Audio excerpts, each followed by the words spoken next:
it's becoming ridiculous. And even the advertisements now, everything is no longer like white British. Everything is black British. They're putting like black actors to represent Roman Empire and like brown washing all of English history. And it is ludicrous what is going on coming out of the BBC. Even the ads, as I say, you can't get an ad with like a normal family. It's a black man and a white woman and a mixed kid in every ad. Like every ad is interracial. So what you're saying is that's not normal? I mean, it's normal in the sense that people don't have an issue with it, right? The UK has never been racist, but every ad, not just like one or two. This is like constant barrage. And just for everyone who is watching, keep in mind, Brook and I come from very mixed backgrounds. Correct. I mean, it's what's coming out of Hollywood, right? Like every superhero movie, series, and stuff like that is doing the interracial marriage. Well, there's got to be the interracial. There's got to be the different sexual orientations. I mean, we talked about Solo on the last stream. The movie, did we? Yeah, how it was a disaster. Yeah, and how it was like, was it Shoe on Head did a whole thing about it. It's like it's not even part of the story. It's just a press release where it's like, oh, Lando, yeah, he's a pansexual. Like nowhere in the movie does it show that, as far as I've heard. But they need to. But he's pansexual because of inclusion. I mean, I think you have the redheaded libertarian as a friend of yours on Twitter, right? Yeah. And maybe it was through her or somebody else, but I was looking at it, and they talked about like the redheaded characters out of the comic books. Mm-hmm. So, like in Spider-Man, what was her name? Sarah Jane or Mary Jane Watson. Yep, is a redhead. Mm-hmm. When they redid the movie, I mean, it wasn't the first girl; it was like the gothy girl, but she was brown, right? I think she was right. What was another one?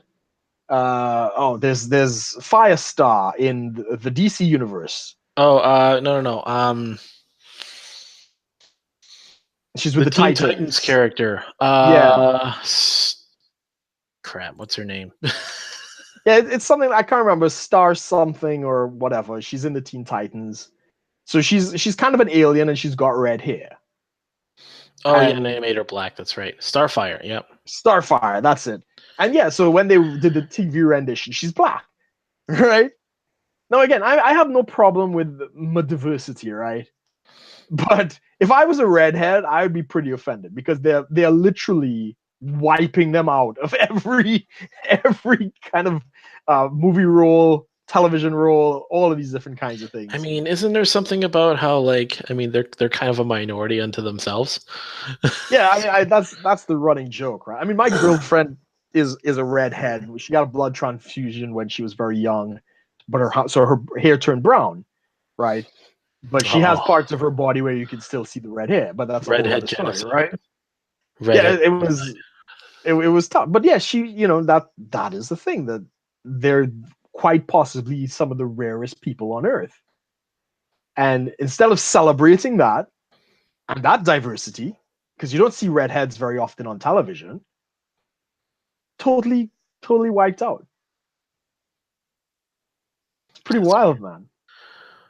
I mean, I don't give a shit, right? I don't care about any of these movies, whatever. It's all entertaining. I enjoy the Marvel movies. I enjoy Flash and all these other kinds of things.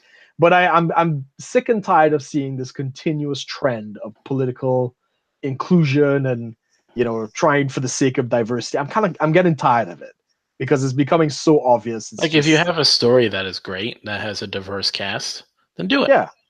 But if you're doing it for this, if you're replacing people, swapping things around, simply for the sake of, inclusion and diversity, your fans. Oh, what was it?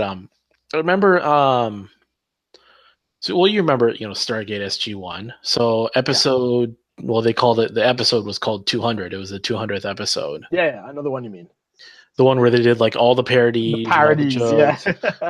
And one of the parts was so the movie producer in there was saying, audiences love explosions. Audiences love weapons at maximum.